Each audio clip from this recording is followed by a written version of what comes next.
Voici l'histoire aujourd'hui de la petite âme et le soleil.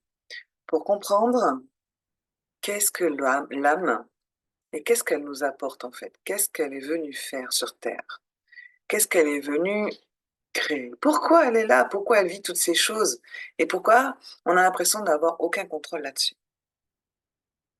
C'est une histoire qui s'appelle La petite âme et le soleil de Neil Donald Walsh qui vient du livre Conversation avec Dieu. C'est une trilogie. Voilà. Allez, je vous la dis. Il était une fois, au temps d'avant le temps, une petite âme qui dit à Dieu: Je sais qui je suis. Et Dieu dit: C'est merveilleux. Qui es-tu? Et la petite âme cria: Je suis la lumière. Dieu sourit d'un grand sourire. Oui, c'est ça, s'exclama-t-il. Tu es la lumière. La petite âme était si heureuse, car elle avait résolu le mystère que toutes les âmes du royaume étaient venues résoudre. Waouh, dit la petite âme. Ça, c'est vraiment cool. Mais bientôt, de savoir qui elle était ne lui suffit plus. La petite âme sentait des remous à l'intérieur. Et maintenant, elle voulait être qui elle était. Et donc la petite âme retourna voir Dieu, ce qui n'est pas une mauvaise idée pour toutes les âmes qui veulent savoir qui elles sont vraiment. Et elle dit: Salut Dieu, maintenant que je sais qui je suis, est-ce que j'ai aussi le droit de l'être? Et Dieu dit: Tu veux dire que tu veux être qui tu es déjà? Eh bien, répondit la petite âme, c'est une chose de savoir qui je suis, et une autre totalement différente de l'être vraiment. Je veux sentir ce que ça fait d'être la lumière. Mais tu es la lumière, répéta Dieu avec un autre sourire. Oui, mais je veux voir comment on se sent, s'écria la petite âme. Bon, dit Dieu après un petit gloussement, je suppose que j'aurais dû le savoir. Tu as toujours été le plus aventureux. Puis l'expression de Dieu changea. Il y a juste une chose. Quoi? Demanda la petite âme. Eh bien, il n'existe rien d'autre que la lumière. Vois-tu, je n'ai rien créé d'autre que ce que tu es. Alors il n'y a pas de manière facile pour toi de faire l'expérience de ce que tu es, puisqu'il n'y a rien d'autre que tu n'es pas. Hein? Dit la petite âme, qui était maintenant un peu perplexe. Pense-y de cette façon, dit Dieu. Tu es comme une bougie dans le soleil. Oh, tu y es, c'est certain, avec 1 million, 1 milliardion d'autres bougies qui constituent le soleil. Et le soleil ne serait pas le soleil sans toi. Non, il serait un soleil sans l'une de ces bougies. Et ça ne serait pas le soleil du tout, car il ne brillerait pas avec autant d'éclat. Et pourtant, comment te connaître en tant que lumière quand tu es parmi la lumière? C'est la question. Eh bien, dit la petite âme toute ragaillardie, tu es Dieu, trouve quelque chose. Dieu sourit encore une fois. Je l'ai déjà fait, dit Dieu. Puisque tu ne peux pas te voir en tant que lumière, quand tu es dans la lumière, nous allons t'entourer d'obscurité. Qu'est-ce que c'est l'obscurité?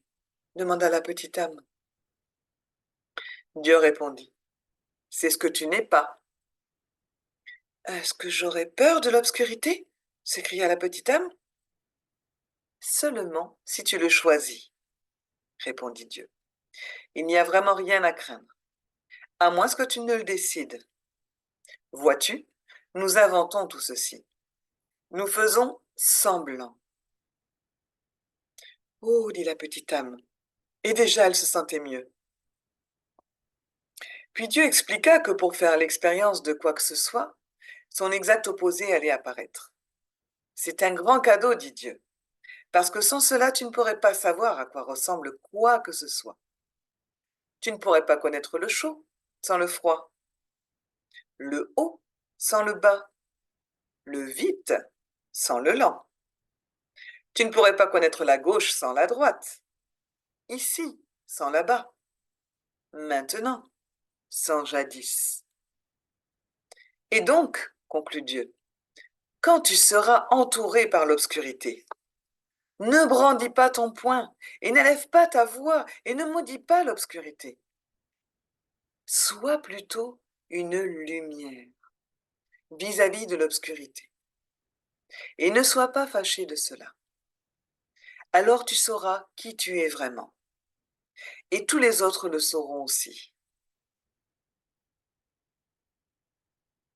Laisse tant briller ta lumière que tous sauront combien tu es spécial.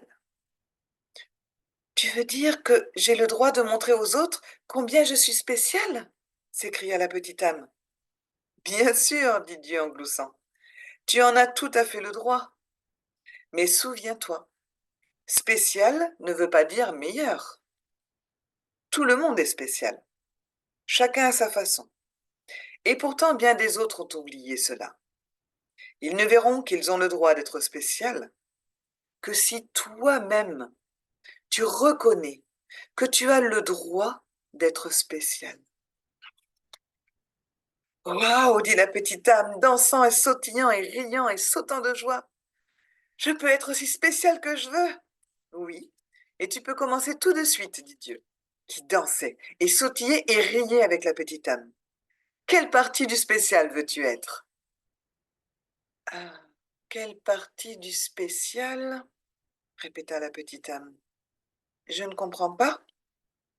Eh bien, expliqua Dieu, être la lumière, c'est être spécial. Et être spécial comprend beaucoup d'éléments. C'est spécial d'être gentil. C'est spécial d'être doux. C'est spécial d'être créatif. C'est spécial d'être patient. Est-ce que tu peux trouver d'autres façons d'être qui sont spéciales? La petite âme resta assise en silence pendant quelques instants. J'ai trouvé beaucoup de façons d'être spéciale, s'exclama alors la petite âme. C'est spécial d'être quelqu'un qui aide. C'est spécial d'être quelqu'un qui partage. C'est spécial d'être amical. C'est spécial d'être attentif aux autres. Oui, approuva Dieu. Et tu peux être toutes ces choses, ou n'importe quel élément du spécial que tu souhaites être à tout moment. C'est ça que ça veut dire, être la lumière. C'est ça que ça veut dire, être la lumière. Entends-tu? Je sais ce que je veux être, je sais ce que je veux être, annonça la petite âme toute excitée. Je veux être la partie du spécial qui s'appelle celui qui pardonne. Est-ce que c'est pas spécial de pardonner? Oh oui, assura Dieu. C'est très spécial. D'accord, dit la petite âme. C'est ça que je veux être. Je veux être celui qui pardonne. Je veux faire l'expérience d'être comme cela. Bien, dit Dieu. Mais il y a une chose que tu dois savoir. La petite âme commençait maintenant à s'impatienter un peu. Il paraissait toujours y avoir des complications. Qu'est-ce que c'est? Dit la petite âme en soupirant. Eh bien, il n'y a personne à pardonner. Personne? La petite âme pouvait à peine croire ce qui venait d'être dit. Personne, répéta Dieu. Tout ce que j'ai fait est parfait. Il n'y a pas une seule âme dans toute la création qui soit moins parfaite que toi.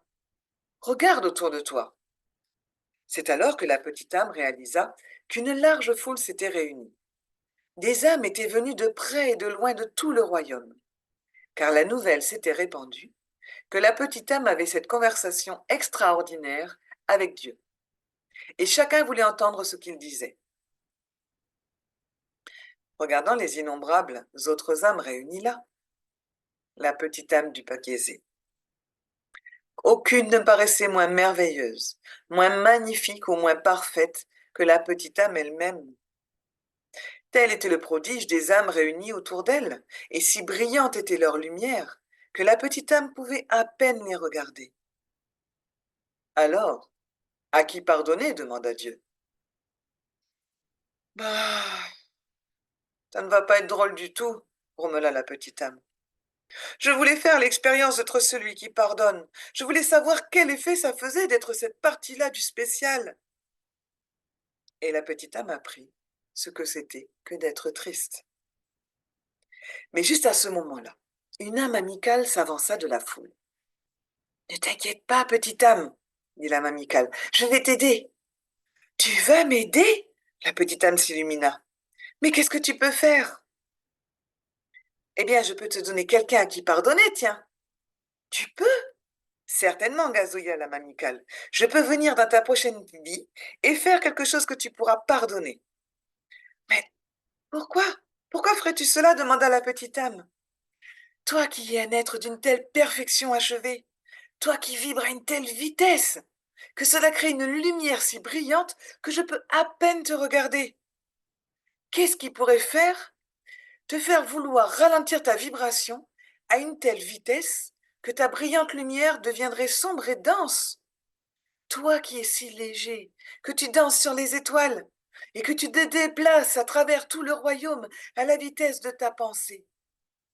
Qu'est-ce qui te ferait venir dans ma vie et te rendre aussi lourd que tu pourrais faire cette mauvaise chose? C'est simple, dit l'âme amicale. Je le ferai parce que je t'aime. La petite âme parut surprise par la réponse. Ne sois pas si stupéfait, dit l'âme amicale. Tu as fait la même chose pour moi, tu ne te souviens pas? Oh, nous avons dansé ensemble, toi et moi, bien des fois. À travers les éternités et les âges, nous avons dansé. À travers le temps tout entier, dans bien des lieux, nous avons joué ensemble. C'est juste que tu ne te souviens pas. Nous avons tous deux été l'ensemble de toutes choses. Nous en avons été le haut et le bas, le gauche et la droite. Nous en avons été le ici et le là-bas, le maintenant et le jadis. Nous avons été le mâle et la femelle, le bon et le mauvais. Nous en avons été la victime et le méchant. Ainsi, nous sommes rencontrés, toi et moi, maintes fois auparavant, chacun apportant à l'autre l'exacte et parfaite occasion d'exprimer et d'expérimenter qui nous sommes vraiment. Et donc, continua l'âme amicale, je vais venir dans ta prochaine vie, et cette fois-ci je serai le méchant. Je ferai quelque chose de vraiment terrible, et alors tu pourras faire l'expérience d'être celui qui pardonne. Mais que vas-tu faire demanda la petite âme un tout petit peu nerveuse, qui sera si terrible. Oh, répondit l'âme amicale avec une étincelle, nous trouverons bien quelque chose. Puis l'âme amicale parut redevenir sérieuse et dit d'une voix douce. Tu as raison à propos d'une chose, tu sais. Et c'est quoi? Voulut savoir la petite âme. Eh bien, il me faudra ralentir ma vibration et devenir très lourd pour faire cette chose pas très gentille. Il me faudra prétendre être quelque chose de très différent de moi. Alors j'ai une seule et unique faveur à te demander en échange. Oh, n'importe quoi, s'écria la petite âme, et elle commença à danser et à chanter. Je vais pouvoir pardonner, je vais pouvoir pardonner. Puis la petite âme vit que l'âme amicale restait toute silencieuse. Qu'est-ce qui se passe? Demanda la petite âme. Qu'est-ce que je peux faire pour toi? Tu es un tel ange de vouloir faire ceci pour moi. Bien sûr que cette âme amicale est un ange, interrompit Dieu. Tous le sont. Souviens-toi, toujours, je ne t'ai envoyé que des anges. Alors, la petite âme voulut plus que jamais exaucer la demande de l'âme amicale. Qu'est-ce que je peux faire pour toi? Demanda de nouveau la petite âme. Eh bien, au moment où je te frapperai et te terrasserai, répondit l'âme amicale, au moment où je ferai la pire chose que tu puisses imaginer, à ce moment précis, oui, interrompit la petite âme, oui. L'âme amicale devient encore plus silencieuse. Souviens-toi de qui je suis réellement. Oh, je le ferai, s'écria la petite âme, je te promets, je me souviendrai toujours de toi, comme je te vois ici même à cet instant. Bien, dit l'âme amicale, parce que vois-tu, j'aurais fait semblant tellement fort que je me serais oubliée. Et si tu ne te souviens pas de moi tel que je suis réellement, je ne pourrai peut-être pas m'en souvenir pendant très longtemps. Et si j'oublie qui je suis, tu peux même oublier qui tu es. et nous serons perdus tous les deux. Alors nous aurons besoin qu'une autre âme s'en vienne et nous rappelle à tous les deux qui nous sommes. Non, ça se passera pas comme ça, promit la petite âne. Je me souviendrai de toi et je te remercierai de m'apporter ce cadeau, la possibilité de faire l'expérience de qui je suis. Et ainsi, l'accord fut conclu. Et la petite âme s'engagea dans une nouvelle vie, tout excitée d'être la lumière, ce qui était très spécial. Et tout excitée d'être cette partie du spécial appelée le pardon. Et la petite âme attendit anxieusement de pouvoir faire l'expérience d'être celui qui pardonne et de remercier l'âme qui le lui permettrait. Et dans tous les moments de cette nouvelle existence, chaque fois qu'une nouvelle âme faisait son apparition, que cette nouvelle âme amène de la joie ou de la tristesse, et surtout si elle amenait de la tristesse, la petite âme pensait à ce que Dieu avait dit. Souviens-toi toujours. Et Dieu avait souri. Je ne t'ai envoyé que des anges. Vous voyez, cette histoire est importante. Elle nous permet de comprendre qu'en fait, toutes les situations, toutes les expériences que nous pouvons vivre à travers notre vie, à travers les relations que nous avons, ne sont pas anodines. Ce ne sont pas des choses qui arrivent par hasard, il n'y a pas de hasard. Ce sont des âmes qui ont choisi de s'incarner avec vous, pour vous faire expérimenter ce que vous avez décidé, ce que vous avez passé comme accord avant de venir vous incarner sur Terre, quel que soit le nombre de vies que vous allez passer. Cela correspond à l'expérience que vous avez décidé de choisir. Et rappelez-vous, vous avez autour de vous que des anges. Donc, souvenez-vous toujours qu'ici, Dieu nous dit, Dieu, la source ou l'univers, explique dans ce texte qu'il a envoyé que des anges.